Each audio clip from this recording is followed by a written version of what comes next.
Hello, planet Earth. Welcome back to my YouTube channel. We're at IDK, my BFF Jill 730.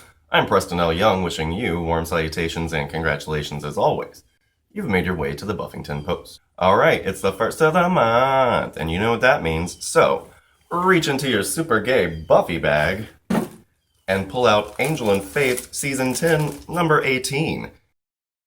That's right, it's time for a review. And check out Drusilla. She's back, like I said she would be, looking like a scary, crazy clown lady. But if anybody can pull it off, it's Drew. Alright, so let's just jump into it. It's our review for Angel and Faith Season 10, number 18. Those Who Can't Teach, Teach Jim, Part 3. Here we go.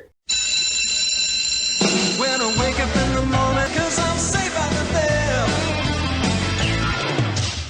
Alright, so previously on Angel and Faith, Angel had been having these crazy Archeus dreams, something about St. Cuthbert's, this preparatory school. He had to run off to America to help Buffy defeat Archeus for the moment. He told Fred and Faith to keep an eye out on his wacky dreams and investigate this school. Well, right at the same time, Detective Brant came along looking for Angel because he had something going on at this school.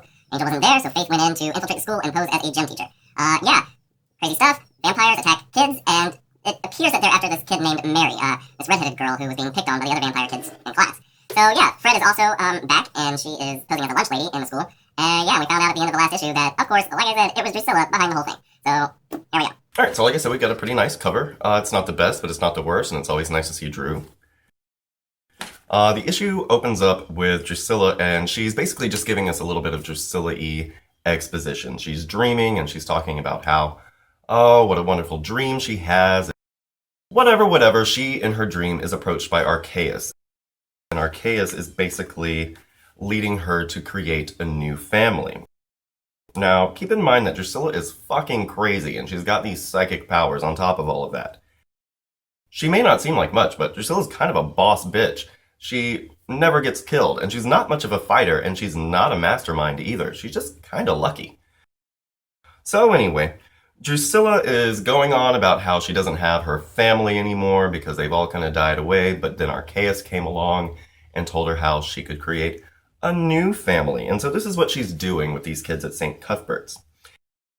And it turns out that they're about to have to leave St. Cuthbert's because her restless children that she made are causing too much trouble and they are not keeping a low pro like they're supposed to be. But they're going to make Mary into a vampire last because turns out Drusilla's been targeting this girl since day one.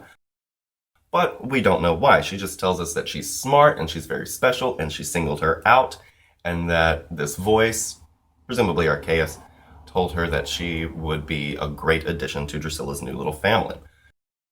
So Mary, of course, doesn't want to be a vampire because, ew. So Drusilla's like, oh, it's fine. I'm going to make you one anyway and everything will be great. So then Faith busts in. She's like, boom, here I come.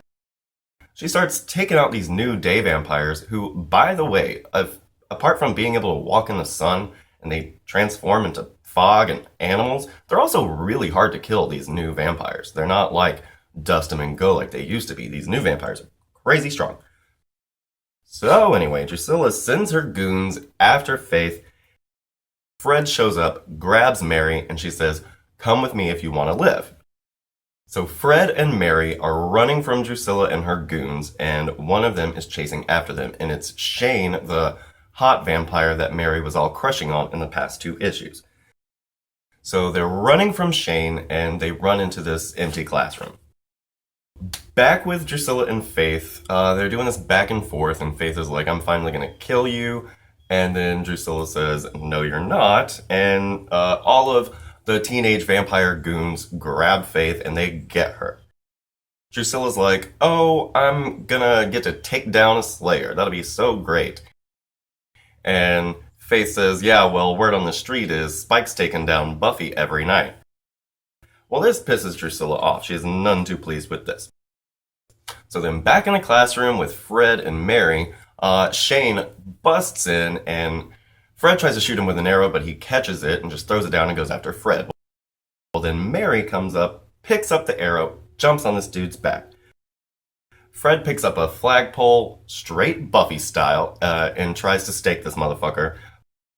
But like I said, they're really hard to kill, so Mary comes along and helps her, and they get this motherfucker dusted.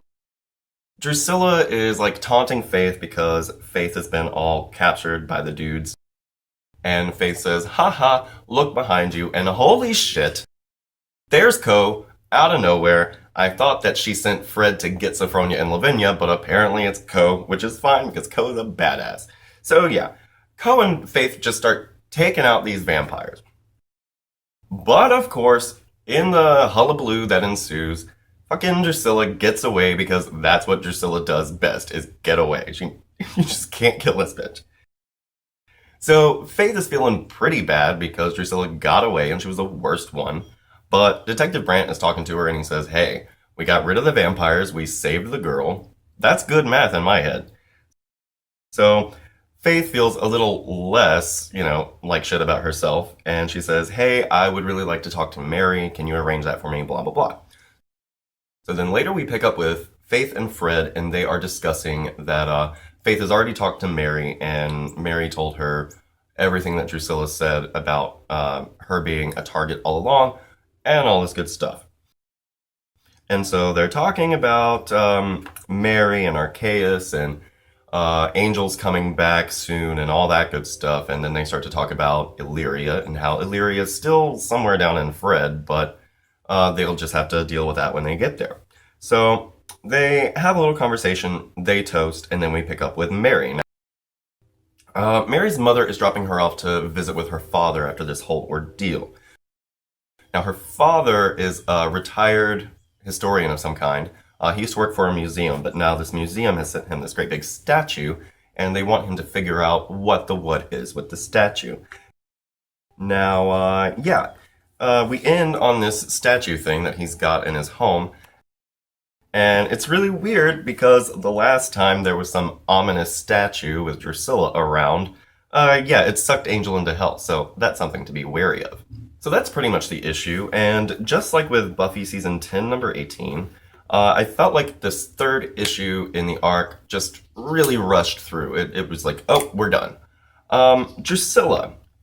Drusilla has always been depicted with, like, raven black hair, and in this issue, her hair is brown, which just doesn't make sense to me. I mean, with Faith and Fred, they have almost the exact same hair. They have, like, the same eye color. I don't know why you want to add another brunette into this to make it even more confusing, because sometimes I honestly have a hard time deciding who's Faith and who's Fred. But aside from that little thing, I didn't have much problem with the way Drusilla was drawn, actually. Drusilla in Vamp Face looks pretty much just like Drusilla in Vamp Face on the show, so I did enjoy that. And the eyes. Cliff Richards has this thing about eyes. He does not miss an eye. Everybody's eyes are so defined and exquisite. It's just, I can't imagine how much time.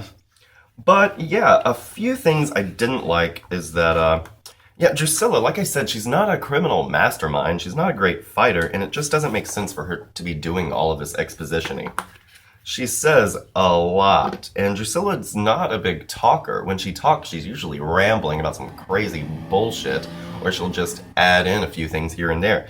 She doesn't speak for paragraphs at a time, and so that's something that I really don't like. Every now and then, they'll write something for her in the comic books that really rolls off of Drusilla's tongue in my head, but they just have her talking way too much. It's kind of out of character, in my opinion, for Drusilla. Now, Mary, I guess I like that Mary finally got some backbone about her, but I guess we'll see what's going on with her in the future. Fred definitely had the funniest lines in the issue, aside from that thing that Faith said about Spike taking Buffy down every night. That was really funny. But what else have we got here? We've got Brant and Faith. I was talking in number 11 about how I wasn't sure if I would be interested in seeing a Brant and Faith relationship, but the more I see of the two characters together, the more I like it. I'm really enjoying that. I think they have a good back and forth. What else? Oh, back to what I was saying about it just being wrapped up really quickly. Drusilla, she shows up at the end of the last issue. She doesn't even make it all the way to the end of this issue because, like I said, she just disappears. And I was talking about this in number 11 as well. Like, everything seems to be happening really quickly. This whole issue takes place within the span of about 7 minutes. It's really quick. And every time I read it the first time, it seems like it's too quick. But when I go back and read it again, it's like, oh, well, it's just, there's a real sense of urgency. Like, everything's happening all at once. Buffy, you usually got time to like spread out and chill, but Angel and Faith, it's just like, no, we're doing stuff. Right now, stuff has got to get done. Peer pressure. This whole idea of Drusilla creating a new family for herself because she feels like she doesn't belong, and allowing for these teenagers that get all mixed up with her. Basically, all of these kids are just taken. She finds the ones who don't fit in, or maybe just aren't cared about by their parents or whatnot, and that's why she thinks that she can get an in with Mary. She thinks that Mary feels alone and down enough about herself that she'll want to be in the new fam. And I guess I like that because, you know, you've got Fred and Faith, and they're both feeling pretty alone, and Angel's not around. But Fred and Faith, you know, they really learn about one another, and they have somebody they can rely on. And yeah, they've pretty much gone out and made a new human family, not a demon one. And so I get that. I guess I enjoyed that whole element of it. Drusilla trying to create a new family, and how young people can feel like they need to create a new family for themselves, and a lot of times that'll get them into serious fucked up situations. What else? Illyrio. I want Illyrio back. I know that Angel had to go away, and so that's fine, but he'll be back. But when he comes back, I want Illyrio to come back too. There's just something missing from this issue. I don't know what it is. It's not a bad issue, but it's not an A+ Angel and Faith from Season 9. Nothing in Season 10 has really hit that level that we were on in Season 9, which is kind of disappointing, but it's okay. Yeah, I wanted Sophie and Vin back to come and help us with this vampire situation, but instead we got Ko, which, like I said, Ko's great. I've really enjoyed Ko in Season 10. But I miss Sophie and Vin. They were such a great addition to Season 9 and the whole verse. I want to spend more time with them because we haven't spent much time at all with them really all season. So that's something that I want to see. And I hate that Angel's coming back because my music choices when Faith's been pretty much in charge have been really fun. So womp womp. Yeah, that's pretty much all for today. I do want to draw some attention to the fact that on the 23rd of this month, we are going to be getting Buffy Season 10, number 19. And as I feared, it depicts a grown-up Giles. Oh, I don't want it. I want kid Giles. It totally debunks one of my crackpot theories if Giles just grows up all of a sudden. I don't know. I don't like it. I really hope that this is misleading because I don't want Giles to just have grown up overnight. It doesn't make sense, and I think it takes something away from the story, honestly. I think it would be much more interesting to have Buffy be the parent for Giles for a change. That was one of the great things about Season 9. So, yeah, that's pretty much all for today. It's been a pretty good issue, pretty good arc. Like I said, I was really looking forward to Fred and Faith teaming up, and it was fun. I like the team, but next month we're going to be back to Angel and Faith. So, yeah, have a great day, and we'll see you next time. Yo, move out the way. We got Missy Elliot coming through. That is Missy Elliot. She lost a lot of weight. I heard she eat one crack a day. Girl, well, I heard the bitch was married to Tim and started fucking with Trina. Well, I heard the bitch got hit by 3 zebras and a monkey. I can't stand the bitch nowhere.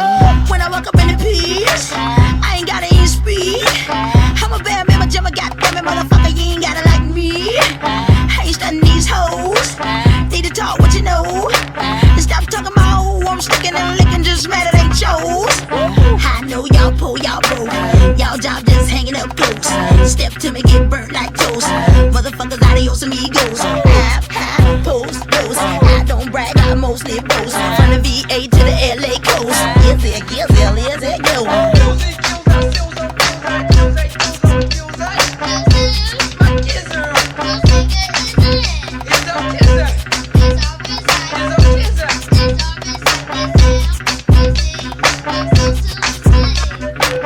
When I pull up in my whip, bitches wanna talk shit. I'm driving, I'm gliding, I'm sliding these motherfuckers' ass. Did you see it? I'm gripping these curves. Skirt, did you heard? Hot leathers, my feathers, my fur. I fly like a bird. Chicken heads on the prowl. Who you tryna f now? Now you ain't getting loud.